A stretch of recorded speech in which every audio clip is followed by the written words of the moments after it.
শুভেচ্ছা আমন্ত্রণ রাতের বাংলাদেশের আয়োজনে শুরুতেই জানিয়ে দেব শিরোনামগুলো।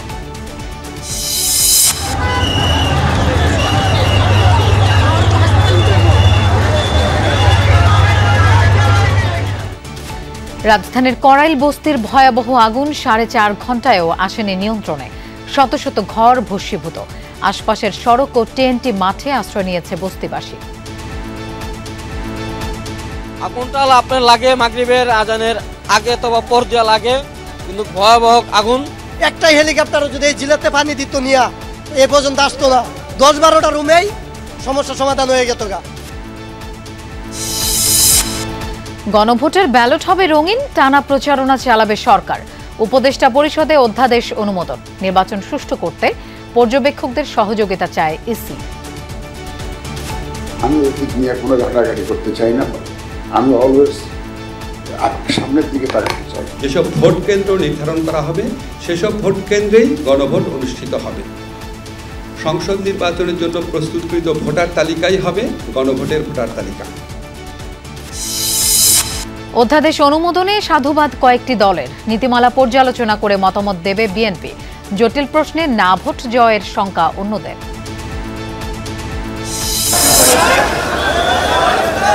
কোনো দরকার নেই না, ওরা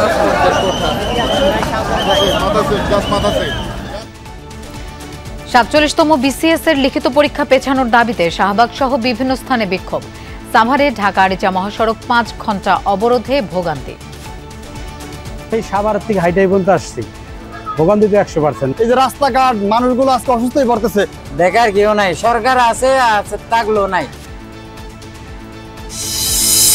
এছাড়াও রাতের বাংলাদেশে আরো থাকছে বিতর্কিত নির্বাচনী সংশোধনী নিয়ে বিজেপির বিরুদ্ধে হুঙ্কার তৃণমূলের। ভোটে ফায়দা নিতেই ধর্মের ভিত্তিতে এসআইআর করছে বিজেপি, অভিযোগ মমতা ব্যানার্জির।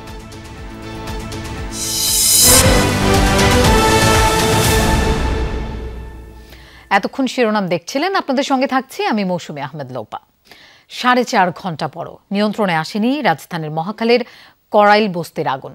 বিকেলে আগুনের সূত্রপাত হলে একে একে নিয়ন্ত্রণে যোগ দেয় ফায়ার সার্ভিসের 19টি ইউনিট।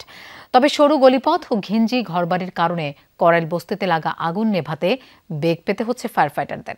আগুনে পুড়ে ছাই হয়ে গেছে শত শত ঘর। আশপাশের সড়ক আর টিএনটি কলোনি মাঠে আশ্রয় নিয়েছে বস্তিবাসী।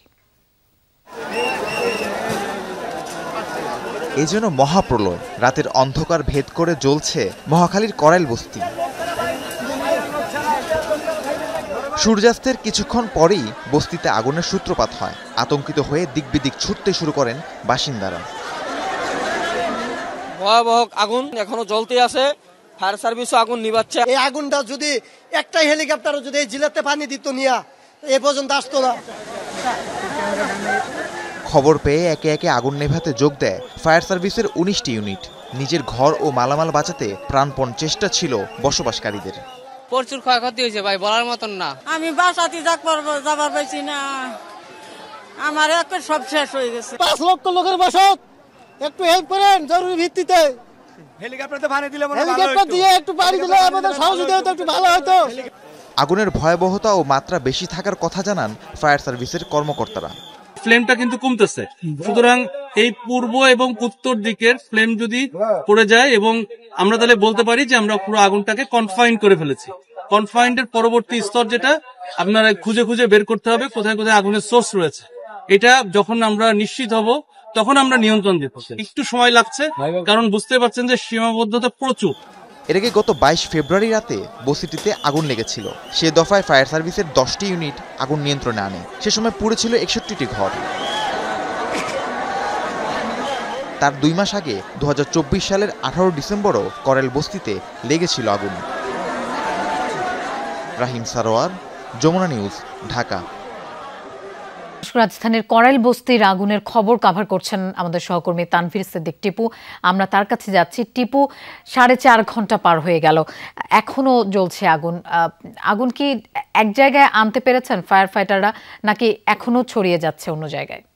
লোপা বলাই যায় যে আগুনকে মোটামুটি একটা জায়গায় নিয়ে আসা এখন পর্যন্ত সম্ভব হয়েছে। কিছুক্ষণ আগে ফায়ার সার্ভিসের কর্মীদের সাথে আমাদের কথা হচ্ছিল, তারা বলছিলেন যে আগুনের যে উত্তাপ সেটা অনেকটা কমে এসেছে এবং যে ফুলকি দিয়ে আগুন বের হচ্ছিল সেটা অনেকটা কমে এসেছে। অর্থাৎ বলা চলে যে ফায়ার সার্ভিসের ভাষায় এখনও আগুন নিয়ন্ত্রণে না এলেও বলা চলে যে এখন আগুন অনেকটাই নিয়ন্ত্রণে। এবং আমরা এই মুহূর্তে আসলে একটা মাঠে রয়েছি, যে মাঠটায় এখানে এরশাদ মাঠ নামে পরিচিত এবং এই মাঠেই মূলত এই এলাকার যারা তাদের ঘর বাড়ি পুড়ে গেছে বা পুড়ে যাওয়ার শঙ্কায় রয়েছেন, তারা তাদের ঘরের যে আসবাবপত্র রয়েছে বা যতটুকু আসলে বাঁচানো সম্ভব সেটা বাঁচিয়ে আসলে এই মাঠে এসে তারা আশ্রয় নিয়েছেন।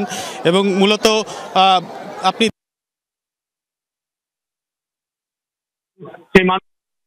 প্রত্যেকটা ঘরের মানুষ হবে এখানে এবং সেই মানুষের আপনি প্রত্যেকটা ঘরের যে মূল্যবান আসবাব এবং যে যতটুকু হাতের কাছে পেয়েছেন সেইটি কিন্তু বের করে এনে এইখানে তারা অবস্থান করছেন। আমরা টিভি, ফ্রিজ থেকে শুরু করে আলমারি বা হচ্ছে ঘরের কাপড় চোপড়, অর্থ সম্পদ যতটুকু সম্ভব ততটুকুই তারা আসলে বের করে এনেছেন। এবং আমরা প্রায় দেখেছি যতগুলো পরিবার এখানে এসেছেন বেশিরভাগ পরিবারের সাথে করে ড্রাম রয়েছে, পানির ড্রাম যেগুলো থাকে সেইগুলোতে ভর্তি।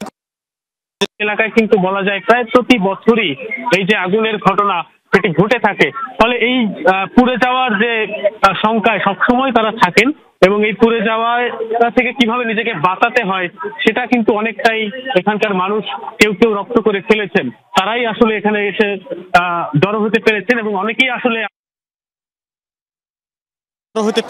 অনেকেই আসলে আমাদের সাথে কথা হয়েছে, তারা তাদের শেষ সম্বলটুকু কিছুই রক্ষা করতে পারেননি। কিছুক্ষণ আগে আমাদের সাথে কয়েকজনের কথা হয়েছে, তারা কিছুই আসলে এবং পরনের কাপড়টা ছাড়া, এবং তারা স্বামী স্ত্রী দুজন ছিলেন, দুজনকে মানে শুধু তাদের দেহ এবং পরনের কাপড়টা ছাড়া তারা কিছুই আসলে বের করে আনতে পারেননি। এবং এখানে যে মানুষ রয়েছেন সেখানে আসলে সব ধরনের মানুষকেই আমরা দেখতে পেরেছি, যারা কিনা টিন শেডের বাসায় ছিলেন বা কোনো বহুতল ভবনে ছিলেন কিন্তু আগুনের পুড়ে গেছে বা আগুনে পোড়ার শঙ্কায় রয়েছেন, সেই শঙ্কা থেকেও অনেকে এখানে এসেছেন আমরা দেখতে পেরেছি। এবং সব কিছু আসলে যতটা সম্ভব তারা ফ্যান থেকে শুরু করে বাসার আসবাবপত্র, ফ্রিজ, আমরা প্রচুর ফ্রিজ দেখেছি এখানে, এবং গ্যাসের সিলিন্ডার রয়েছে, বালতি, মগ থেকে শুরু করে যতটুকু তারা আনতে পেরেছেন তারা তাদের এই যে এখন খোলা মাঠের নিচে আসলে এই সময় তারা অবস্থান করছেন। এবং দেখতেই পাচ্ছেন যে সাইকেল দেখতে পাচ্ছি আমরা, সিলিন্ডার, গ্যাস সিলিন্ডার, এবং প্রত্যেকের বস্তায় ভরে ভরে আসলে যতটুকু তারা আনা সম্ভব এখনও নিয়ে আসছেন। অনেকে এখনও বের হচ্ছেন, অনেকে বালিশ, কাঁথা থেকে শুরু করে সব কিছুই আসলে আনার চেষ্টা করেছেন যেটুকু আসলে সম্ভব হয়েছে। লোপা, জানিয়ে রাখি যে প্রায় 4.5 ঘন্টার আগুন, এই আগুনে কিন্তু যে লেলিহান শিখা আমরা দেখেছি তাতে আসলে যে ঘরগুলো এই আগুনের মধ্যে পড়েছে অর্থাৎ পুড়ে গিয়েছে সেই ঘরগুলো থেকে আসলে খুব বেশি কিছু বের করে আনা সম্ভব নয় সেইগুলোর।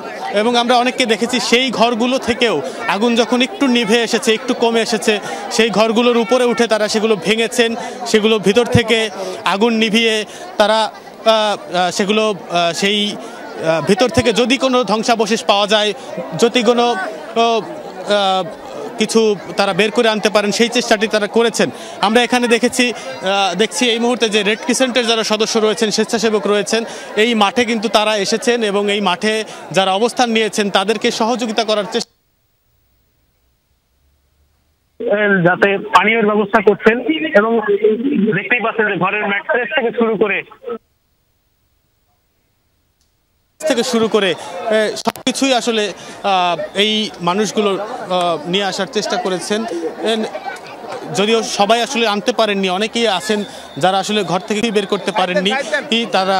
এবং অনেকের সাথে আমাদের কথা হয়েছে যারা কিনা এই যে এই ঘটনা তাদের জীবনে 2 থেকে 3 বার অনেকেই দেখেছেন, অনেকবার তাদের ঘর পুড়ে গিয়েছে।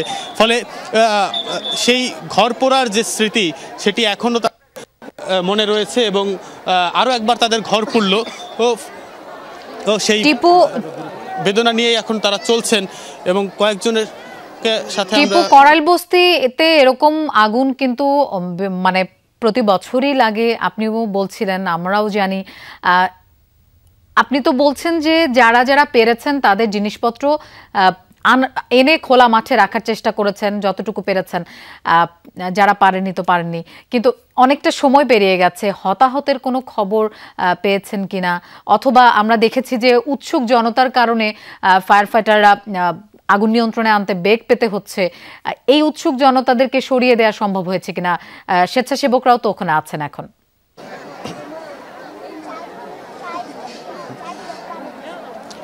লোপা, শুরু থেকে আমরা দেখেছি যে যারা স্থানীয় জনগণ রয়েছেন তারা আসলে ভালো করেই জানেন যে এই যে আগুন লাগলে তাদের এখানে যে চলার পথগুলো রয়েছে সেগুলো খুবই দুর্গম পথ। আমরা যখন শুরুতে এখানে এসেছি আসলে পায়ে হেঁটে এখানে ঢোকাটা খুব মুশকিল ছিল, ফলে এই এলাকার মানুষ জানেন যে এই ধরনের ঘটনা ঘটলে তাদের নিজেদের রক্ষা করার জন্য তাদের নিজেদেরকেই রাস্তায় নামতে হবে, এবং সেটাই তারা করেছেন। আমরা অনেক মানুষকে দেখেছি তারা স্বেচ্ছাসেবক হিসেবে কাজ করেছেন, তারা এই আগুন নেভাতে যারা ফায়ার সার্ভিসের কর্মীরা রয়েছেন, আইনশৃঙ্খলা রক্ষাকারী বাহিনীর সদস্য রয়েছেন, তাদেরকে সহযোগিতা করেছেন। একই সাথে তারা কিন্তু যারা উৎসুক জনতা ছিল তাদেরকে সরানোর জন্য আমরা বারবার দেখেছি মাইকিং করছেন, তাদেরকে সরে যেতে বলছেন, এবং এই উৎসুক জনতার জন্য কিন্তু উদ্ধার কাজ অনেকটা ব্যাহত হয়েছে। আপনি হতাহতের কথা জানতে চেয়েছেন, এই মুহূর্তে এখন পর্যন্ত আমাদের কাছে হতাহতের কোনো সংবাদ এখন পর্যন্ত আমরা পাইনি, এবং যাদের সাথেই কথা হয়েছে, অনেকের সাথে আমাদের কথা হয়েছে, তারা বলেছেন যে তিনি ঘরের ভেতরে ছিলেন, আগুন দেখে শুধু হাতে মোবাইলটা নিয়ে বা শুধু পরনের কাপড় নিয়ে তিনি কিন্তু বের হয়ে চলে এসেছেন, ফলে ঘরের যে সম্পদ সেটি সব কিছু পুড়ে গেছে, তিনি হয়তো অক্ষত রয়ে গেছেন।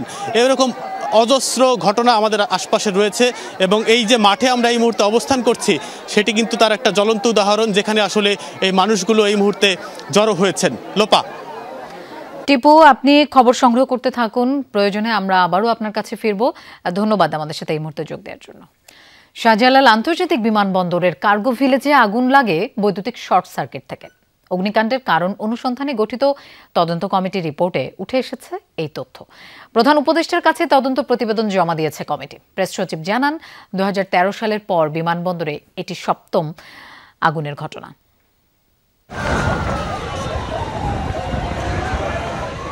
18 অক্টোবর বেলা 2:15টায় আগুন লাগে শাহজালাল আন্তর্জাতিক বিমানবন্দরের কার্গো ভিলেজে। প্রায় 27 ঘন্টা ধরে জ্বলে গুরুত্বপূর্ণ এই স্থাপনা। আগুন নেভাতে কাজ করে 37টি ইউনিট। ভয়াবহ এই আগুনের কারণে আন্তর্জাতিক ফ্লাইট বাতিল এবং অন্য বিমানবন্দরে অবতরণ করতে বাধ্য হয় কিছু বিমান। আগুনে তৈরি পোশাক রপ্তানিকারক প্রতিষ্ঠান, ক্ষুদ্র ও মাঝারি উদ্যোক্তা সহ আমদানিকারকদের পণ্য সামগ্রীর ব্যাপক ক্ষয়ক্ষতি হয়। বিমানবন্দরের মতো এত গুরুত্বপূর্ণ স্থানে এই আগুন এতটা ছড়িয়ে পড়ল কিভাবে, নেভাতেও বা কেন এত সময় প্রয়োজন হলো, এই প্রশ্নের উত্তর খুঁজেছে সবাই। জনমনে তৈরি হয় নানা ধরনের ষড়যন্ত্র তত্ত্ব। বিমানের ফ্লাইট সেফটি শাখার প্রধানকে সভাপতি এবং ইন্স্যুরেন্স শাখার উপব্যবস্থাপককে সদস্য সচিব করে 7 সদস্যের তদন্ত কমিটি গঠন করে বিমান বাংলাদেশ এয়ারলাইন্স। 5 দিনের সময় বেঁধে দেয়া হলেও কয়েক দফা সময় বাড়িয়ে মঙ্গলবার প্রতিবেদন জমা দেওয়া হয় প্রধান উপদেষ্টার কাছে। প্রতিবেদনে উল্লেখ করা হয় বৈদ্যুতিক শর্ট সার্কিট থেকে সূত্রপাত আগুনের। যেটা ফাইন্ডিং সেটা হচ্ছে এটা কোনো স্যাবোটাস ছিল না, এটা আর্কের পরবর্তী বৈদ্যুতিক আর্কিং এবং বৈদ্যুতিক শর্ট সার্কিটের কারণে এই আগুনটা লাগে। তুরস্ক হতে আগত বিশেষজ্ঞ দল, বুয়েট বিশেষজ্ঞ, অগ্নি নির্বাপক বিশেষজ্ঞ এবং সিআইডি ফরেন্সিকের প্রতিবেদনে উল্লেখিত অগ্নিকাণ্ডের কারণ নিশ্চিত করা হয়েছে। তদন্ত প্রতিবেদন অনুযায়ী 2013 সালের পর থেকে এখন পর্যন্ত 7 বার অগ্নিকাণ্ডের ঘটনা ঘটেছে বিমানবন্দরে। 2013 সালের পরে এখানে 7টি বড় অগ্নিকাণ্ড ঘটেছে, যেটা হয়তো অনেকগুলো নিউজও হয়নি। প্রতিরোধ এবং নির্বাপনে সিভিল এভিয়েশন অথরিটির তেমন কোনো প্রাতিষ্ঠানিক সক্ষমতা ছিল না। ভবিষ্যতে সতর্কতামূলক ব্যবস্থা গ্রহণে বিদেশি বিশেষজ্ঞ দলের সহায়তায় কিছু পরামর্শ দেওয়া হয়েছে তদন্ত প্রতিবেদনে। বিদ্যমান ব্যবস্থা থেকে সরে এসে বিমানবন্দর কার্যক্রমের রক্ষণাবেক্ষণ ও পরিচালনার জন্য একটি স্বতন্ত্র কর্তৃপক্ষ অপারেটর প্রতিষ্ঠা করা যেতে পারে। বেবিচক মানে সিভিল এভিয়েশন অথরিটি শুধুমাত্র নিয়ন্ত্রণকারী রেগুলেটর হিসাবে দায়িত্ব পালন করতে পারে। বিমানবন্দরের নিরাপত্তা নিশ্চিতে এখন থেকেই এসব সতর্কতা মেনে চলা উচিত বলে মনে করছে তদন্ত কমিটি। তানভীর সিদ্দিক, টিপু, যমুনা নিউজ, ঢাকা। গণভোটের বিধান রেখে অধ্যাদেশ পাশ করল অন্তর্বর্তী সরকার।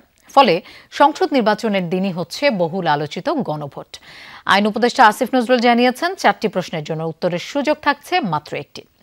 রঙিন ব্যালটে একটি হ্যাঁ বা নাতে টিক দিয়ে মতামত জানাবে ভোটার। এ সময় নির্বাচন কমিশন সচিব আক্তার আহমেদ জানান 5 ডিসেম্বরের মধ্যেই চূড়ান্ত হচ্ছে ভোটার তালিকা।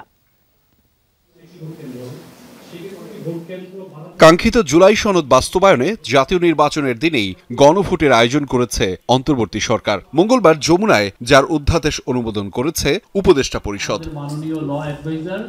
বিকেলে বিষয়টি নিয়ে ফরেন সার্ভিস একাডেমিতে গণমাধ্যমে ব্রিফ করেন আইন উপদেষ্টা আসিফ নজরুল। জানান, জুলাই সনদ স্বাক্ষরকারী প্রতিটি রাজনৈতিক দল 30টি প্রস্তাবে ঐক্যমত্যে পৌঁছেছে। এছাড়া যারা এখনো স্বাক্ষর করেননি তারাও বিষয়গুলোতে সম্মত। আসিফ নজরুল জানান, গণভোটের প্রশ্ন থাকবে একটি।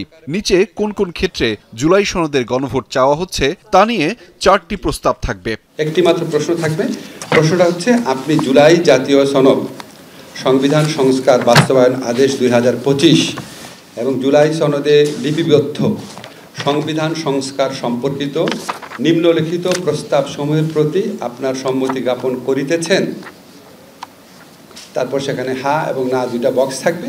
যারা সম্মতি জানাচ্ছেন তারা হাতে ভোট দিবেন, যারা জানাচ্ছেন না তারা নাতে ভোট দিবেন।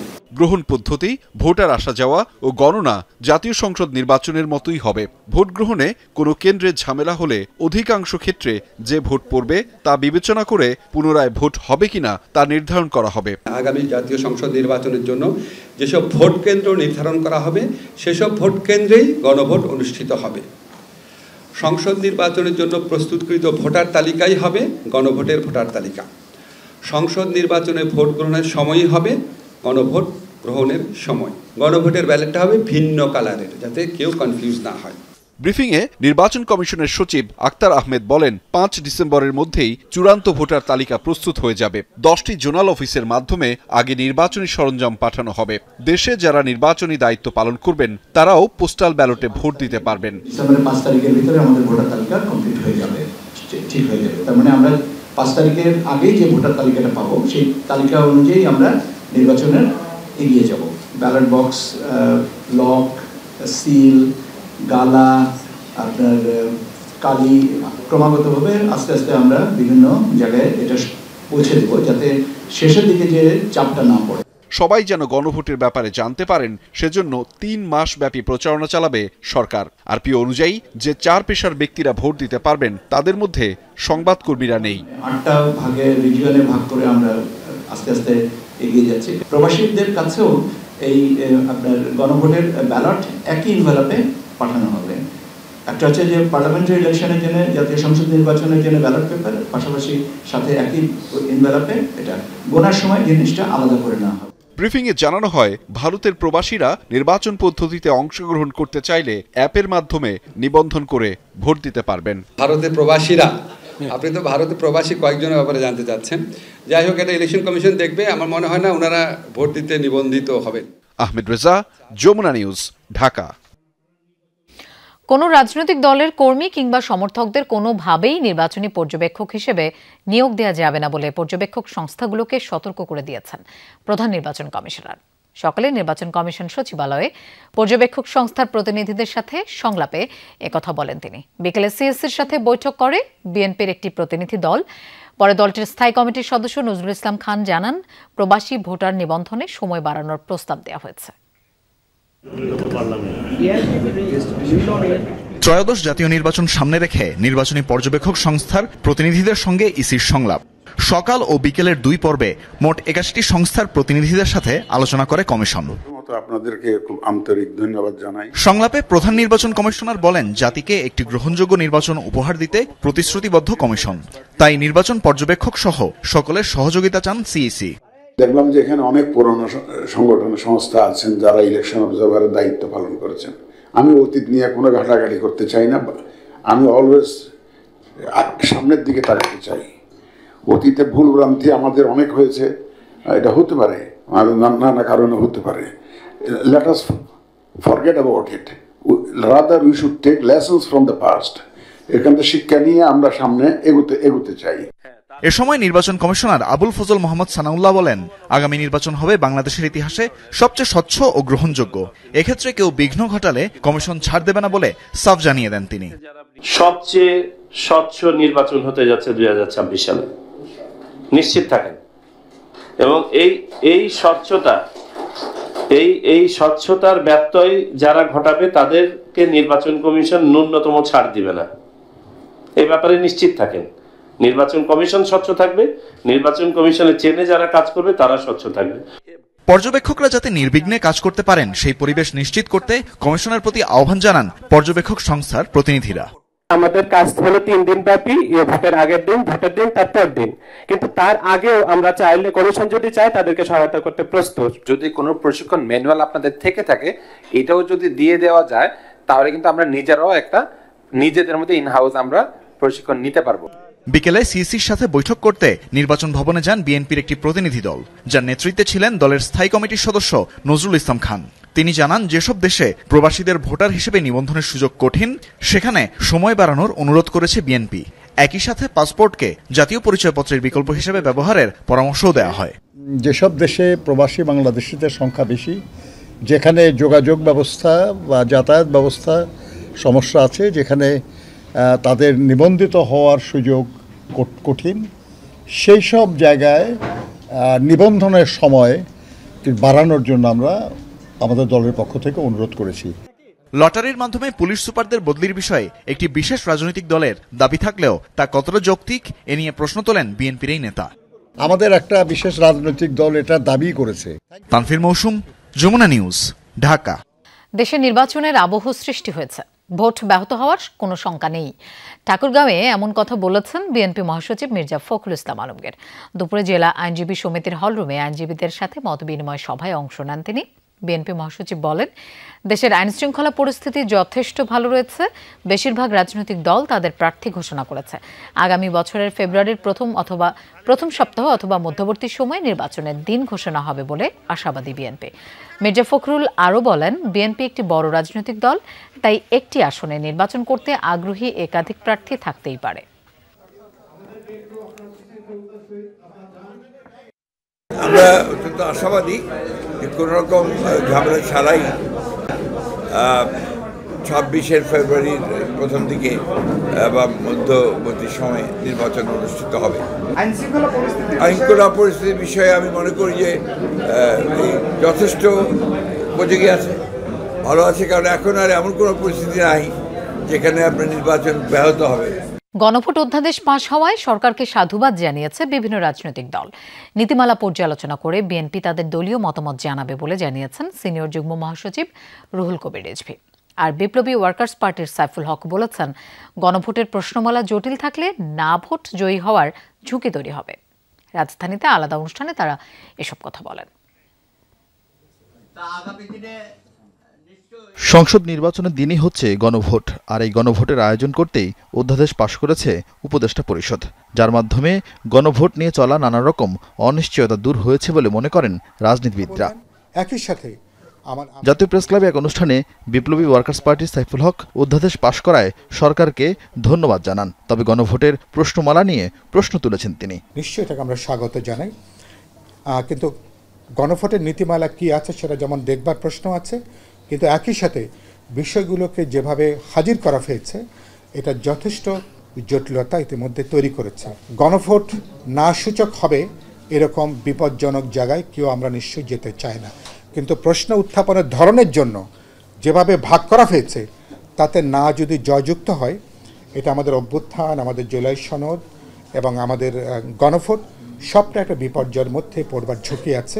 নয়াপল্টনে সাংবাদিকদের সাথে আলাপকালে বিএনপির সিনিয়র যুগ্ম মহাসচিব রুহুল কবির রিজভী বলেন, সংসদ নির্বাচনের দিনই মানুষ গণভোট চায়। নীতিমালা দেখে দলীয় অবস্থান জানাবে বিএনপি। এখানে কোনটা হা কোনটা না জনগণ কিভাবে দেবে এ ব্যাপারে সুস্পষ্ট ছিল না। তো সরকার কিভাবে করেছেন আগে এটা আমরা দেখে নেওয়ার পর তখন মন্তব্য করব। নির্বাচনে যারা ভোটাররা ভোট দেওয়ার একটা আকাঙ্ক্ষা আছে, তাদের মধ্যে একটা উদ্দীপনা আছে, তারা একটা আনন্দমুখর পরিবেশে নির্বাচনে ভোট দিতে চায়। তো এই যে আনন্দমুখর পরিবেশ, সেই পরিবেশ বিঘ্ন হওয়ার মতো আমি এখন পর্যন্ত কোনো নিদর্শন দেখছি না। এর আগে ভাসানী মিলনায়তনে খালেদা জিয়ার রোগ মুক্তি কামনায় মিলাদ মাহফিলের আয়োজন করে জিয়া মঞ্চ। অনুষ্ঠানে বিএনপির ভাইস চেয়ারম্যান বরকতুল্লাহ বুলু বলেন, খালেদা জিয়া সুস্থ থাকলে আগামী দিনে দেশেরও হাল ধরবেন। এই ভোটের মাধ্যমে ইনশাআল্লাহ বেগম খালেদা জিয়া বেঁচে থাকবেন, বেগম খালেদা জিয়া বাংলাদেশের রাষ্ট্রপতি হবেন, তারেক রহমান প্রধানমন্ত্রী হবেন। আরিফিন শাকিল, যমুনা নিউজ, ঢাকা। একটা সুষ্ঠু নির্বাচন হোক, যেই ক্ষমতায় আসুক তাদের অভিনন্দন জানাবে জামায়াত, এমনটাই জানান জামায়াত ইসলামের আমির ডাক্তার শফিকুর রহমান। সন্ধ্যায় ঢাকা 15 আসনের উদ্যোগে নাগরিক সমাবেশে কথা বলেন তিনি। বলেন, স্বৈরাচারী সরকারের আমলে 3টি নির্বাচনে মানুষ অংশগ্রহণ করতে পারেনি। এ সময় নারীদের বিষয়ে তিনি বলেন, দেশ গড়ার কাজে নারী পুরুষ সকলেই অংশ নেবে। কেউ যদি চোখ মুখ না ঢাকেন, জামায়াত কাউকে বাধ্য করবে না। জামায়াতের অঙ্গীকার নারীদের নিরাপত্তা নিশ্চিত করা হবে বলে জানান জামায়াতের আমির। এ সময় তিনি অভিযোগ করে বলেন, এখনো সংস্কার হয়নি, কেউ না কেউ বাধা দিয়েছে।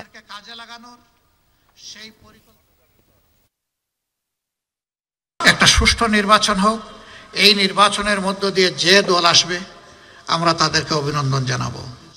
ঠিক অনুরূপভাবে আমরা যদি আল্লাহর ইচ্ছা এবং আপনাদের দোয়া ভালোবাসায় আসি, আমরা তাদের কাছেও প্রত্যাশা করব তারাও আমাদেরকে অভিনন্দন জানাবে ইনশাআল্লাহ। বিতর্কিত নির্বাচনী সংশোধনী ইস্যুতে পশ্চিমবঙ্গে আঘাত আসলে পুরো ভারত জুড়ে বিজেপিকে কাঁপিয়ে দেয়া হবে, এমন হুঁশিয়ারি দিয়েছেন রাজ্যের মুখ্যমন্ত্রী মমতা ব্যানার্জি। উত্তর 24 পরগনায় বিক্ষোভ র্যালিতে ক্ষোভ জানিয়ে তৃণমূল নেত্রী বলেন, নির্বাচনে ফায়দা নিতেই ধর্মের ভিত্তিতে সব তালিকা করছে বিজেপি।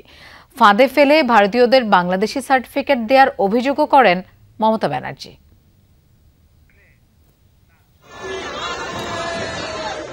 মুখ্যমন্ত্রী মমতা ব্যানার্জির নেতৃত্বে মঙ্গলবার উত্তর 24 পরগনায় বিক্ষোভ র্যালি হয়। বিতর্কিত ভোটার তালিকা সংশোধনী SIR এর প্রতিবাদে অনুষ্ঠিত হয় কর্মসূচি। তৃণমূল প্রধান ক্ষোভ জানিয়ে বলেন, বিজেপি ধর্মের নামে দেশ ভাগ করছে, একইভাবে SIR এর নামে পশ্চিমবঙ্গেও বিভাজন সৃষ্টির অপচেষ্টা চালানো হচ্ছে। SIR এর কারণে সবথেকে বেশি ক্ষতিগ্রস্ত হবেন মতুয়া সম্প্রদায়ের মানুষ, এমনটিও জানান মমতা। হুঁশিয়ারি জানিয়ে বলেন, আগামী নির্বাচনেই বিজেপির পতন হবে। আমি বাংলাদেশের নাগরিক ছিলাম, আমি তাই ভারতীয় নাগরিক হতে চাই।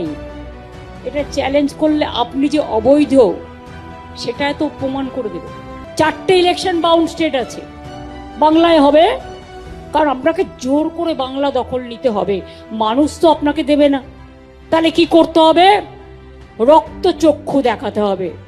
আপনি রক্তচক্ষু দেখান, আমাদের যায় আসে না।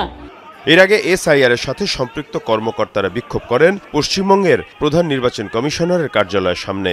অতিরিক্ত কাজের চাপের অভিযোগ BLO কর্মকর্তাদের। আমি BLO নই, আমি একজন শিক্ষক, কিন্তু তাদের সমর্থন দিতে এসেছি। নির্বাচন কর্মকর্তাদের সাথে সাক্ষাৎ করতে চাই, কিন্তু এখানে দুর্ব্যবহার করা হচ্ছে আমাদের সাথে।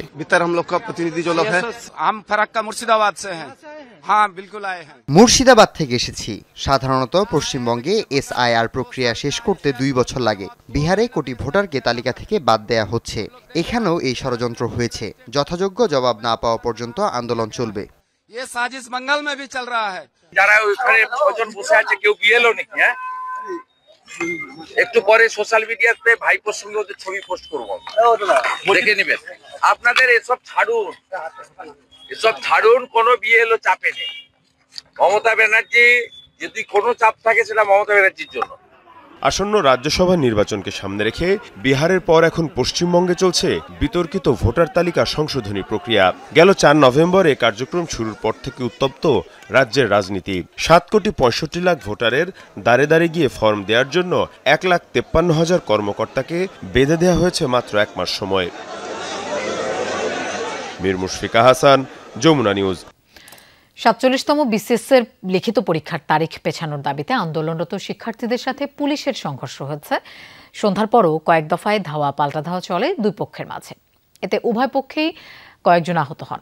আন্দোলন চালিয়ে যাওয়ার পাশাপাশি বুধবার সারা দেশে ব্লকেট কর্মসূচি ডেকেছে BCS পরীক্ষার্থীরা। 47তম BCS পরীক্ষার তারিখ পেছানো আর PSC চেয়ারম্যানের পদত্যাগও দাবি করেন তারা।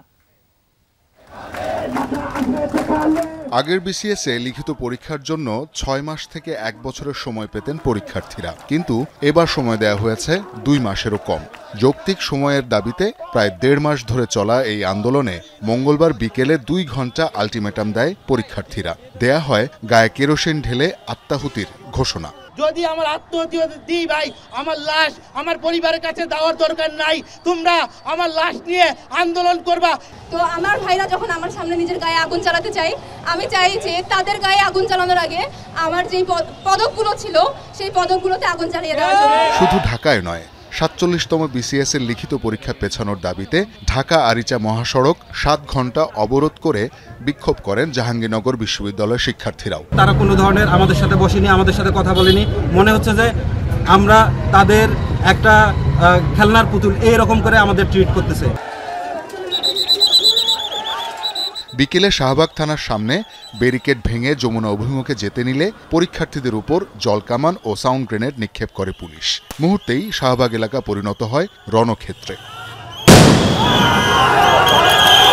সাউন্ড গ্রেনেডে আহত হন আত্মাহুতি দিতে চাওয়া শিক্ষার্থী, পরে তাকে হাসপাতালে নিয়ে যাওয়া হয়। প্রথমে ছত্রভঙ্গ হয়ে গেলেও পরে পুলিশকে পাল্টা ধাওয়া ও ইট পাটকেল নিক্ষেপ করে আন্দোলনকারীরা। পুলিশও সাউন্ড গ্রেনেড ছুড়ে পরীক্ষার্থীদের ঢাকা বিশ্ববিদ্যালয়ের দিকে পাঠিয়ে দেয়। শান্তিপূর্ণ আন্দোলনে তারা আমাদের উপর হামলা করেছে, এই হামলার আমরা বিচার চাই এবং এখানে সংশ্লিষ্ট যারা কর্তৃপক্ষ আছে সবার পদত্যাগ চাই আমরা। ছাত্রদের এত বড় ত্যাগের বিনিময়ে আজকে আমরা যে অন্তর্বর্তীকালীন সরকার আনছি, আনার পর তো আমরা স্বাধীনতা পাচ্ছি না, তাহলে আমরা কার জন্য এত কিছু করলাম? আমরা কি প্রতারিত হয়েছি? তাদের নিজস্ব পলিসি, তাদের নিজস্ব স্বপ্ন, তারা একটা বছরে একটা এটা করবে এটা করবে, তাদের স্বপ্ন আছে, এই যে আমাদের কি কোনো স্বপ্ন নাই? হঠাৎই টিএসসির দিক থেকে একটি পুলিশের গাড়ি আসতে দেখে ধাওয়া দেয় আন্দোলনকারীরা। আচমকা ধাওয়া খেয়ে থানার দিকে ছোটেন পুলিশ সদস্যরা। এ সময় গাড়ির চালককে আটকে রাখে শিক্ষার্থীরা, পরে তাকে উদ্ধারে আবারও অ্যাকশনে যায় পুলিশ। এতে আহত হন বেশ কয়েকজন। আসা মাত্র তখন তারা ওইখানে গাড়িটাকে অ্যাটাক করে এবং এটা করে আমাদের গাড়ির একবারে যত গ্লাস ছিল সব ভেঙে ফেলে। ওইখানে ফোর্স কিছু ছিল, তাদেরকে মারধর করে। যে ড্রাইভার ছিল সেই ড্রাইভার চলে গেছিলো মনে হয় সেন্ট্রাল লাইব্রেরিতে নিয়ে রাখছিল। পরে আমি প্রক্টর স্যার এবং যে ডাকসুর যারা নেতা আছে তাদের সাথে কথা বলে তাকে নিরাপদে রাখা হয়েছিল। পরে আমরা আমাদের কাছে নিরাপদে পৌঁছে দিয়েছি। সন্ধ্যার পর সংঘর্ষ কমে গেলে উপদেষ্টা পর্যায়ে আলোচনার জন্য পুলিশের সাথে দফায় দফায় আলোচনা করেন আন্দোলনকারীরা। কোনো সুরাহা না হওয়ায় বুধবার সারা দেশে ব্লকেট কর্মসূচি দেয় আন্দোলনকারী বিসিএস পরীক্ষার্থীরা। আমাদের ব্লক দেওয়ার সুযোগ আছে, যদি ওনারা চায়, ওনারা ভালো চায়, আমাদের ভালো চায়, ওনাদেরও জনদুর্ভোগ যদি না চায়, জনদুর্ভোগ করার সুযোগটা ওনাদের আছে। আমরা কিন্তু দেয়ালে পিঠ থেকে গেছি, ওনারা এসি রুমে বসে আছেন। এ সময় মানবিক দিক বিবেচনায় বিসিএস লিখিত পরীক্ষার সময় আরও কিছুদিন বাড়িয়ে দিতে প্রধান উপদেষ্টার দৃষ্টি আকর্ষণ করেন তারা। শওকত মঞ্জুর শান্ত, যমুনা নিউজ, ঢাকা। দর্শক, এই ছিল রাতের বাংলাদেশের আয়োজনে। আর এতক্ষণ সাথে থাকার জন্য ধন্যবাদ সবাইকে। শুভরাত্রি।